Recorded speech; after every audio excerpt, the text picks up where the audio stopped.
오늘 창세기 26장에서 28장 말씀으로 이제 이삭의 두 가지 실수에 대해서 말씀을 나누려고 합니다. 우리 첫 번째 질문은 이삭이 자기 아내 리브가를 내 누이라고 한 이유가 무엇입니까? 우리 26장 6절 7절 한번 다시 읽어볼까요? 26장 6절 7절입니다. 같이 읽어봅니다. 이삭이 그랄에 거주하였더니 그곳 사람들이 그의 아내에 대하여 물으매 그가 말하기를 그는 내 누이라 하였으니 리브가는 보기에 아리따움으로 그곳 백성이 리브가로 말미암아 자기를 죽일까 하여 그는 내 아내라 하기를 두려워함이었더라. 아버지 아브라함이 했던 실수를 똑같이 하는 것을 볼 수 있습니다.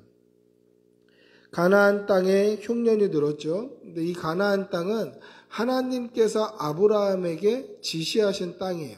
지시할 땅으로 가라. 그 땅이 어디입니까? 가나안 땅이에요. 하나님이 지시하신 땅에 흉년이 들었다. 이것은 하나님의 백성이 기도해야 될 때다 그 말이에요. 이 땅에 어려움이 있다, 기도해야 될 때예요. 이 땅에 기도 제목이 많아졌다, 문제가 있다, 기도해야 될 때예요. 여러분, 이 나라가, 우리 조국이 지금까지 그래도 버티고 있는 것은 기도하는 사람들 때문이라고 저는 굳게 믿습니다. 오늘도 이렇게 SNS를 이렇게 둘러보다 보니까 기도만 갖고 되지 않는다, 막 이런 이야기를 하시는 분들이 종종 계시더라고요. 그럼 뭐 갖고 됩니까? 기도는요, 내 힘이 미약하나 예수님의 이름으로 기도할 때 하나님의 권세와 권능과 그 전능하심이 임하시는 거예요. 우리가 기도하는 그 기도의 자리로 하나님의 전능하심이 임재하는 거예요. 그거보다 더 큰 힘이 없는 거예요. 근데 이 기도의 능력을 믿지 못하는 사람들이 너무 많은 시대를 살고 있어요. 그것도 크리스찬들도, 그리스도인들도 이 기도의 능력을 믿지 않으니까 기도해봤자 뭐 별거 없더라, 기도해봤자 뭐 아무것도 변하지 않더라, 이런 소리만 하는 거죠. 기도해야 될 때예요. 그런데 이삭은 어떻게 합니까? 흉년이 들었다고 하나님이 지시한 그 땅을 떠나서 애굽으로 가려고 그랄로 내려갑니다. 약속의 땅 가나안은 애굽으로 가는 그 길목에 블레셋의 땅을 지나게 돼 있어요. 그 그랄이라는 데가 어디냐면 가나안 땅의 거의 남쪽 경계, 이 남서쪽 경계가 이 그랄이에요. 그 블레셋 지역을 지나면 이제 바로 애굽이죠. 그런데 이 가나안 땅에 거하던 백성들이 그 땅에 기근이 왔다고 하나님의 지시하신 땅을 버리고 이제 풍요로운 땅, 나일강으로 인하여서 늘 풍족하고 부유한 땅 애굽으로 내려가겠다는 거예요. 하나님이 지시한 곳을 버리고 내 뜻과 내 생각으로 살겠다라는 거예요. 여러분, 이것은 믿음이 아니죠. 하나님께서 지시하신 땅, 그 땅이 있으면 하나님이 인도하시고 지키시고 보호하시겠다라는 뜻이에요. 하나님이 그 땅을 지시하셨고 그 땅으로 인도하셨고 그 땅에 살게 하셨으면 그곳이 하나님의 임재와 보호하심과 섭리와 하나님의 일하심이 그 땅 가운데 있는 거예요. 근데 인간적인 생각으로 그 땅을 떠나면 어떻게 됩니까? 하나님의 인도하심과 보호하심과 하나님의 임재를 경험하지 못하게 되는 거예요. 여호와께서 이삭에게 나타나셔서 뭐라고 말씀하십니까? 오늘 앞부분에 보시면 애굽으로 내려가지 말고 내가 네게 지시하는 땅에 거주하라. 이 땅에 거류하면 내가 너와 함께 있어 내게 복을 주고 내가 이 모든 땅을 너와 내 자손에게 주리라. 하나님이 지시하신 땅, 가나안 땅에 그대로 있어라. 그러면 하나님께서 너와 함께 하시겠다. 기근이, 흉년이 문제가 되지 않는다는 거예요. 하나님이 함께 하셔서 하나님이 복 주시고 이 땅을 너에게 주실 것이고 너희 자손에게도 주실 것이다. 이게 무슨 뜻입니까? 하나님이 지시한 땅을 떠나지 말라는 거예요. 약속의 땅 가나안 땅을 떠나지 말라는 거예요. 거기 그대로 살면 되잖아요. 그런데 애굽으로 내려가는 그 길목 그랄로 내려가는 거예요. 블레셋 백성이 살고 있는 땅 그랄 땅으로 내려가는 거예요. 여러분, 왜 이삭이 그랄 땅으로 내려갈까요? 이것은 우리도 자주 저지르는 실수 또는 자주 저지르는 이 불신앙의 표시이기도 합니다만은, 여러분, 그랄 땅은 가나안 땅 안에 있어요. 그러니까 하나님께서 지시할 땅을 떠나지 말라라고 하셨을 때 그 하나님이 지시하신 땅 안에는, 가나안 땅 안에는 그랄이란 지역이 포함되어 있는 거예요. 그런데 왜 원래 살던 곳에서 떠나지 않고 그냥 있어야 되는데 왜 그랄까지 내려가 있을까요? 그건 뭐냐면 그 그랄 땅을 조금만 지나가면 이스라엘 백성들이 살던 고센 땅이 나오고 고센 땅을 조금만 지나가면 애굽이 나오는 거예요. 그러니까 하나님께서는 지시할 땅으로 가라, 거기 그냥 있어라, 애굽으로 내려가지 말라라고 말씀하셔서 하나님의 명령에는 순종해야겠는데 그 순종을 간당간당하게 순종하는 거예요. 원래 살던 곳에 있는 게 아니라 자기 생각에는 애굽 가면 먹을 게 있고 애굽 가면은 뭔가 살 길이 있을 것 같으니까 내 생각과 하나님의 명령, 내 뜻과 하나님의 뜻, 내 의지와 믿음 사이에서 양다리 걸쳐놓고 경계선에 서 있는 거예요. 아니 원래 살던 곳에 살면 되잖아요. 그러면 자기 아내를 자기 누이라고 할 이유도 없고 그냥 살면 되는 거예요. 근데 왜 그랄에 내려가서 삽니까? 하나님께서 지시하신 땅 가나안 땅은 벗어나지 않는 거예요. 근데 여차하면 애굽으로 가겠다는 거예요. 믿음 안에 있는 것처럼 보여요. 순종하고 있는 것처럼 보여요. 그러나 여차하면 이 하나님이 지시하신 땅을 떠나겠다는 거예요. 하나님의 뜻, 하나님의 계획을 떠나겠다는 거예요. 언제든지 떠나겠다는 거예요. 양다리 걸치고 있어서 어디든지 나에게 해가 될 것 같으면 한쪽 다리 들고 저쪽으로 넘어지든지 이쪽으로 자빠지든지 하겠다는 거예요. 여러분, 우리에게는 이런 믿음의 모습이 없나요? 우리에게도 있죠. 내가 믿는다, 내가 하나님을 따른다, 순종한다 라고 이야기하지만 세상과 하나님 안에서 양다리 걸치고 있는 경우가 왜 없습니까? 하나님의 뜻과 내 뜻 사이에 양다리 걸쳐놓고 있고 하나님의 말씀과 내 의지 사이에 양다리 걸쳐놓고 있고 하나님의 인도하심과 내 계획 사이에 양다리 걸쳐놓고 있고 하나님 둘 중에 하나 해주십시오. 둘 다 하나님의 뜻이어야지 이게 하나님의 뜻을 구하는 기도인데 하나님의 뜻에 한 다리 걸쳐놓고 내 뜻에 한 다리 걸쳐놓고 믿음 안에 한 다리 걸쳐놓고 세상 가운데 한 다리 걸쳐놓고 그러고 기도하는 거예요. 아버지의 뜻을 구한다고. 여러분 이게 믿음인가요? 오늘 이삭이 했던 행동은 무엇입니까? 이것을 믿음이라고 이야기할 수 있을까요? 온전한 믿음이라고 이야기할 수 있겠습니까? 믿지 않는 것도 아니고 믿는 것도 아니더라는 거죠. 근데 우리도 너무 많이 삶 가운데 저지르는 실수가 바로 이거예요. 양다리 걸치는 신앙. 믿는 것도 아니고 안 믿는 것도 아니고 믿음도 아니고 불순종도 아니고 하나님의 말씀 안에 있기는 있지만 언제든지 수틀리면 나갈 생각하고 이게 우리의 신앙 색깔은 아닌지 돌아보셔야 합니다. 하나님께서 인도하셨다면 하나님이 지켜주시는 거예요. 하나님께서 약속의 땅, 지시하신 땅으로 그냥 머물러 있으라 하셨으면 그곳에 흉년이 있든 그곳에 원수가 있든 그곳에 어떤 어려움이 있든 그곳이 사망의 음침한 골짜기 같을지라도 하나님이 인도하시고 섭리하시고 도우시고 보살펴 주시면 주의 지팡이와 막대기가 나를 안위하시고 결국에는 우리를 푸른 초장과 쉴만한 물가로 인도하신다는 것을 믿으시기 바랍니다. 할렐루야. 하나님의 뜻 안에 있는 성도들이 되시기를 바랍니다. 그런데 이삭은 양다리를 거치고 경계선까지 나아가 있는 거예요. 그 글 아래에서 무슨 일이 있었습니까?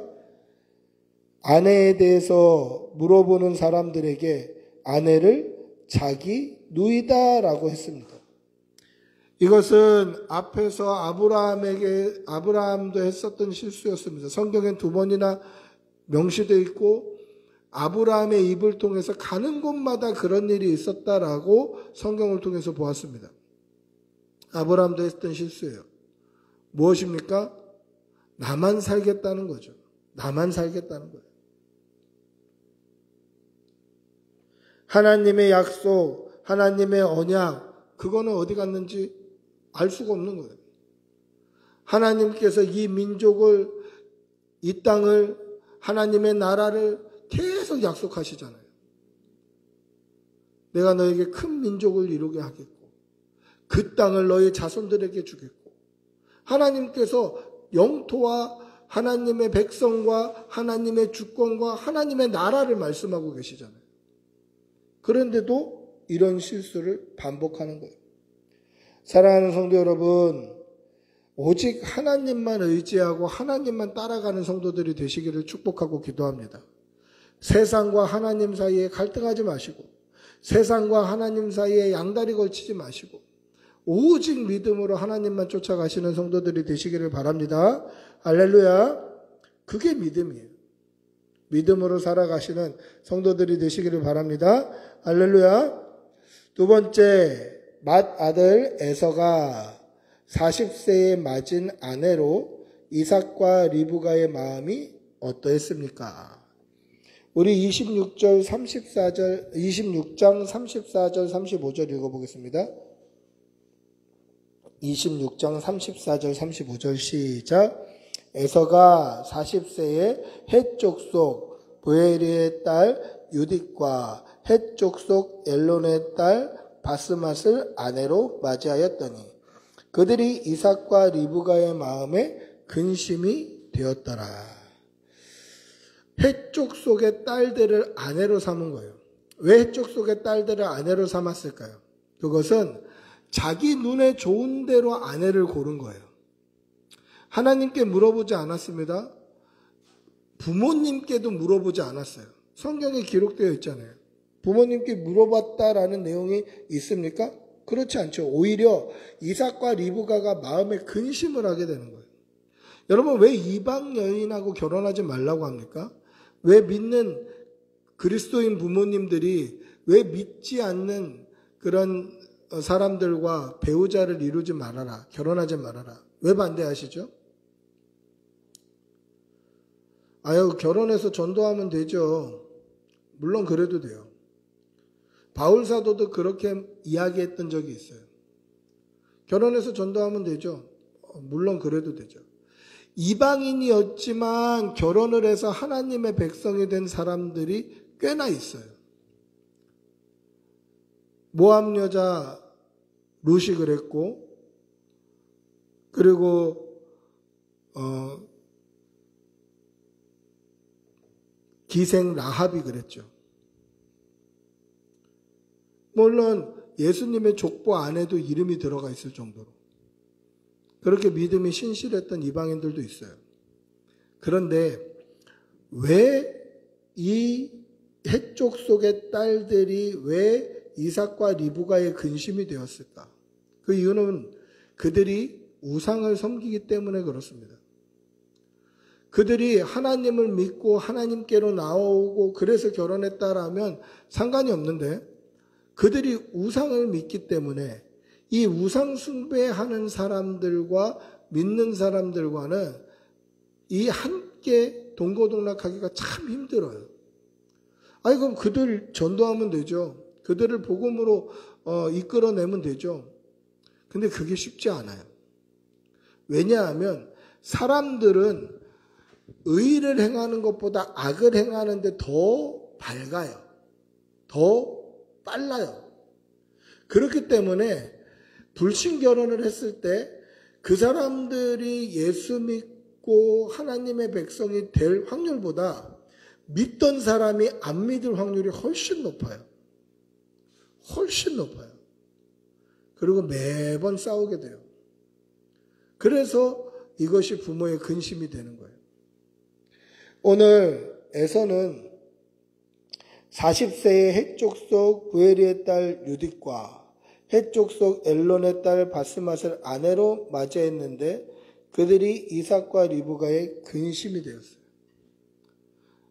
우상을 섬기는 이방 여자였기 때문에 부모님의 마음을 시원하게 편안하게 하지 못했다라는 것이죠. 에서는 자기의 보기에 그냥 자기 눈에 보기에 좋은 대로 아내를 택한 거예요. 마치 창세기 6장 2절의 말씀에 보시면 하나님의 아들들이 사람의 딸들의 아름다움을 보고 자기들이 좋아하는 모든 여자를 아내로 삼은지라 라고 했던 그 사람의 타락했던 과정을 묘사하는 것과 굉장히 유사하게 보여요.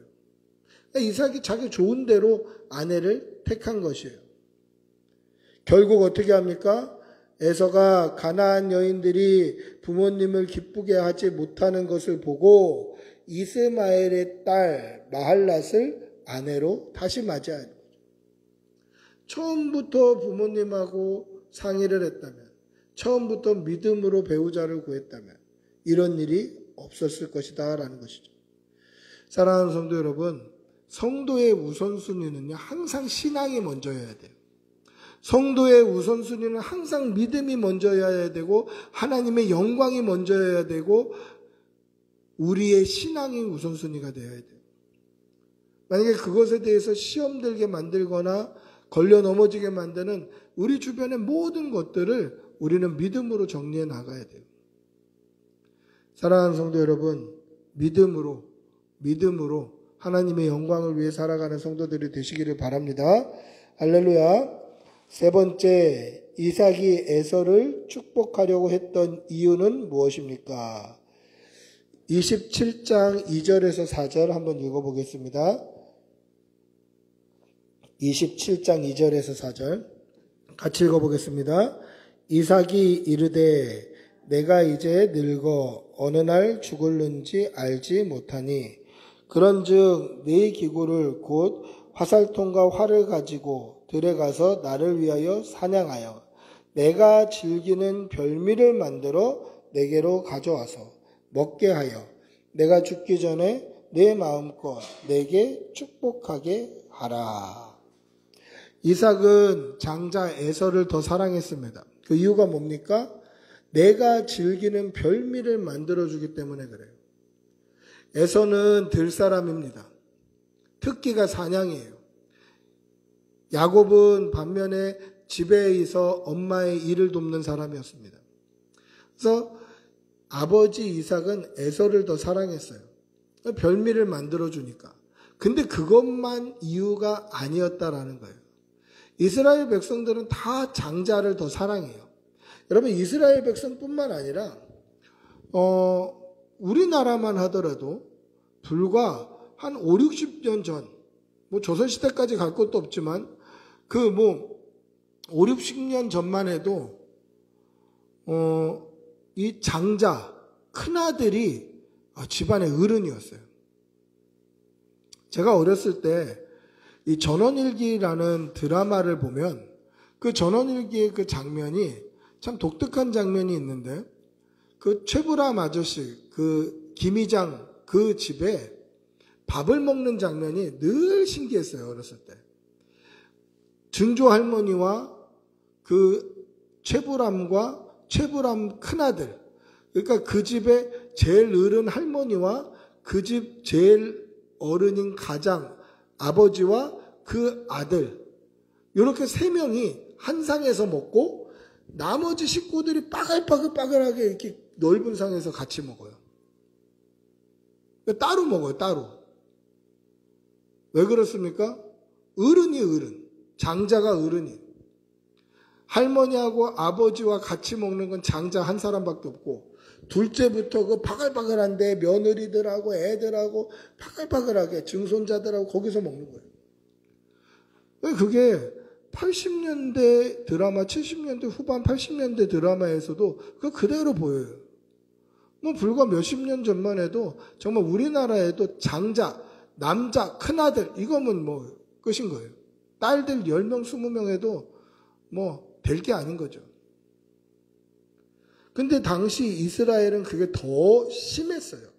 왜 그러냐면 아버지의 모든 유산이 장자에게로 상속이 됩니다. 그러면 이 형제들에게 나눠줄지 말지는 이 장자의 선택 여하에 따라 달려 있어요. 그러니까 모든 기업 물을 사람이 장자니까 장자를 사랑할 수밖에 없어요. 이게 이삭이 에서를 사랑하는 이유입니다. 맛있는 거 해오죠. 내 모든 유산을 받을 장자죠. 그러니까 사랑하는 거예요. 근데 리브가는 왜 야곱을 사랑합니까? 야곱은 팥죽도 집에서 쓸 정도로 집안일을 돕는 사람이었다. 이렇게 이야기를 합니다만은 진짜 이유는 우리가 지난주에 말씀 묵상했던 것을 기억해 보면 리브가가 임신했을 때 뱃속에서부터 이 두 아들이 싸워서 이 뱃속에서 있을 때부터 이렇게 싸우면 이거 태어나면 어떻게 할꼬 하고 근심해서 하나님 앞에 기도했을 때 더 천청병력 같은 소리를 들었다고 했죠. 하나님이 뭐라고 말씀하셨습니까? 네 태중에 두 나라가 있다. 두 국민이 있다. 두 나라가 있다는 뜻이에요. 한 나라는 이방 나라가 된다는 뜻이에요. 이거는 이스라엘 백성에게는 정말 상처 같은 소리예요. 네 뱃속에 두 나라, 두 국민이 있다. 큰 자가 작은 자를 섬길 것이다. 이것도 하늘이 무너지는 소리예요. 이스라엘은 장자를 통해서 모든 아버지의 기업이 물려가는데 큰 자가 작은 자를 섬기리라. 이거는 이 순서가 바뀐다는 거예요. 그럼 하나님 뱃속에서 좀 돌리셔가지고 하나님이 사랑하시는 믿음의 사람이 먼저 나오게 해주십시오. 이렇게 기도하고 싶었을 거야. 근데 아무 기도도 안 해요. 하나님의 그 응답하심에 순종하죠. 그러니까 리브가가 야곱을 더 사랑했던 이유는 하나님의 기도에 응답이 있었기 때문이고, 이삭이 에서를 더 사랑했던 이유는 그냥 인간적인 이유예요. 그러니까 기도에서 응답을 얻은 사람과 그렇지 못한 사람은 완전히 다른 기준으로 살더라는 거예요. 기도에서 응답받으니까 어떻게 합니까? 이 아이가 축복받아야 되는 거예요. 응답받지 못하니까 어떻게 합니까? 나한테 별미를 갖다 주고 내 기업물을 장자가 내 축복을 받아야 되는 거예요. 사랑하는 성도 여러분, 날마다 기도하는 성도들이 되시기를 바랍니다. 기도할 때마다 하나님의 뜻을 헤아리시고 하나님의 인도하심을 깨닫는 그런 성도들이 되시기를 바랍니다. 이삭이 야곱을 축복한 결과는 어떻게 성취가 됩니까? 이삭이 자신이 사랑하는 에서를 축복하지 못하고 야곱을 축복했죠. 그 야곱을 축복한 결과 어떻게 됩니까? 우리 27장 27절에서 29절 한번 읽어보겠습니다. 27절부터 29절 시작. 그가 가까이 가서 그에게 입맞추니 아버지가 그의 옷의 향취를 맡고 그에게 축복하여 이르되 내 아들의 향취는 아버지께서 복주신 밭의 향취로다.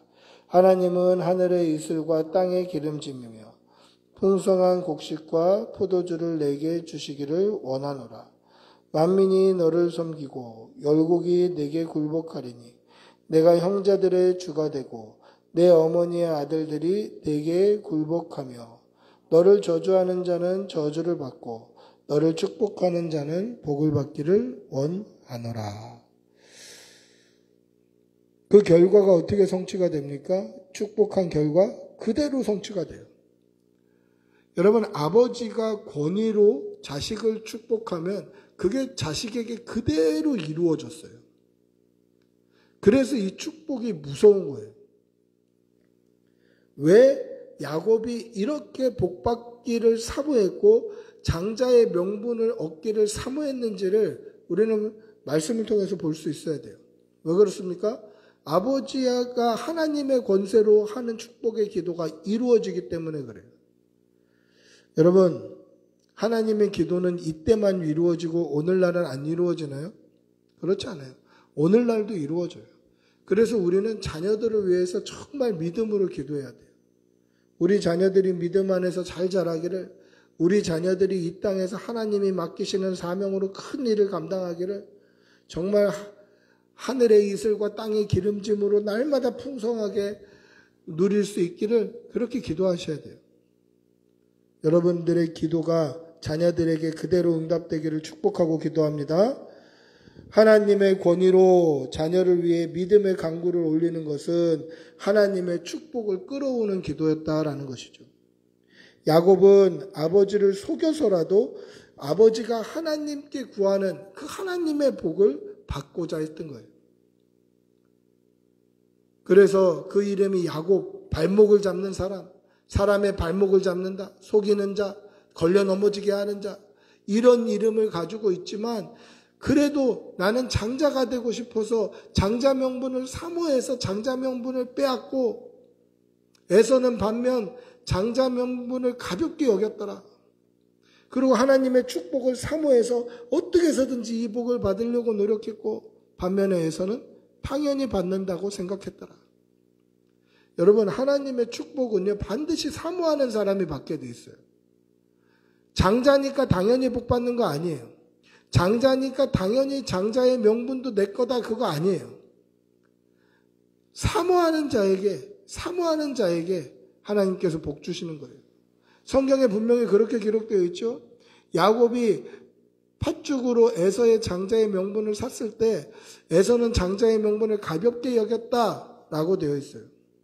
그리고 하나님은 기억하고 계셔요. 오늘 이 야곱이 에서의 축복을 빼앗는 장면도 보십시오. 정말 간절히 축복을 사모하는 거예요. 야곱과 리브가가 이삭을 속였고 이삭의 눈이 어두워서 실수한 것처럼 보이지만 사실은 하나님의 인도하심이고 하나님의 섭리고 하나님의 축복을 사모하는 열심이 그 복을 얻어낸 거예요. 사랑하는 성도 여러분, 하나님의 복은 사모하는 자의 것임을 믿으시기 바랍니다. 날마다 하나님의 복을 사모하시고 기도하시고 하나님께서 복 주시기를 갈구하시고 늘 하나님의 복을 기대하고 사모하는 그런 성도들이 되시기를 바랍니다. 기대하고 사모함으로 하나님께서 하늘의 이슬과 땅의 기름진 것으로 날마다 먹이시고 입히시고 마시게 하시고 은혜를 끊이지 않게 하시는 그 복이 우리 성도들의 가정에 풍성하시기를 축복하고 기도합니다. 마지막 5번, 하나님께서 형을 피해 도망치던 야곱에게 베델에서 하신 약속은 무엇입니까? 우리 28장 13절 14절 한번 읽어보겠습니다.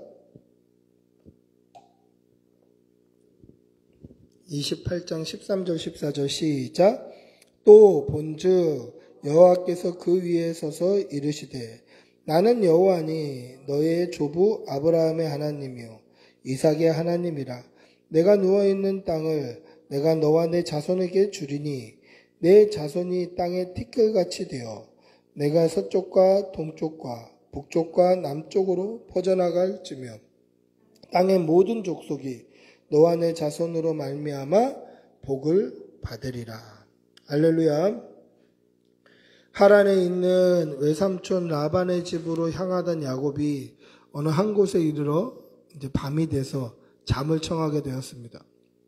근처에 돌밖에 없으니까 그 돌 중에 좀 길쭉한 돌을 가져다가 베개를 삼고 거기에 누워 하나님 앞에 이제 잠을 청하게 됐던 거죠.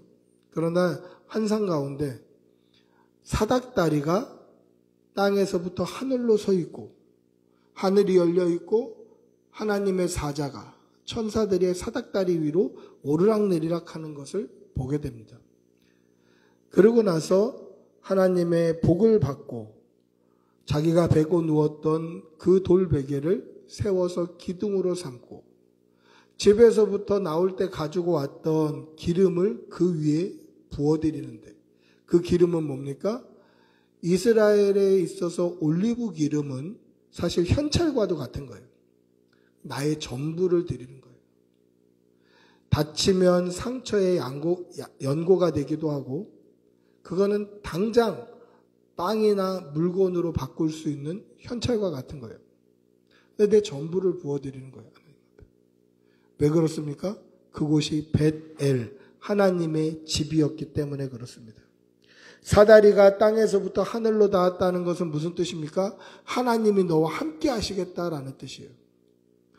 하나님의 사자들이 오르락내리락 했다는 것은 무엇입니까? 네가 기도하면 내가 듣고 내가 복을 빌면 네가 복을 받을 것이다. 그 뜻이에요. 하늘이 열리는 이 베델의 은혜, 이것은 오늘 저와 여러분도 사모해야 되는 하나님의 축복이에요. 내가 서 있는 곳이 베델, 하나님의 집이 되어야 되고 내가 선 이곳이 사닥다리가 하늘에 닿아서 하나님의 사자가 오르락내리락 하듯이 내가 하나님 앞에 기도하면 하나님이 응답하시고 하나님께서 복 주시면 내가 받아 누리는 이 하나님과의 친밀한 교제가 우리에게도 있어야 한다라는 것입니다. 형의 낯을 피해 도망치던 야곱에게 베델에서 하나님께서 하신 약속은 무엇입니까? 내가 너에게 복을 주겠다. 그렇게 사모했던 복, 그렇게 어린 아기 시절 무슨 생각이 있었는지 본능이었는지 엄마 뱃속에서부터 내가 장자가 되려고 내가 복 받으려고 그렇게 애썼던 이 야곱이 하나님 앞에 복을 받겠다는 거예요. 내가 너에게 복을 주겠다. 땅의 모든 족속이 너와 네 자손으로 말미암아 복을 받을 것이다. 네 자손이 티끌같이 돼서 동서남북으로 퍼져나가는데 땅의 모든 민족이 네 자손으로 너와 내 자손으로 말미암아 복을 받을 것이다. 그러니까 내가 복 받는 걸로 끝나는 게 아니라 내가 받은 복이 나와 함께 세상 가운데 흘러가서 나를 만나는 사람들도 다 하나님의 복을 받는 거예요. 여러분 이거보다 더 큰 은혜가 있나요? 야곱이 사모하고 사모했던 복을 하나님이 주시는데 그냥 주시는 것이 아니라 야곱 자체가 복이 되게 그 자손 자체가 복이 되게 하나님께서 복 주시겠다 약속하시는 거예요. 여러분 이 약속을 우리도 분명히 믿고 하나님의 복 받고 우리가 하나님의 복이 되고 하늘로부터 이어지는 그 하나님의 복이 오늘도 우리와 함께하여서 하나님의 은혜로 말미암아 우리가 선 이곳이 베델이 되도록 그렇게 믿음 생활하는 성도들이 되시기를 축복하고 기도합니다.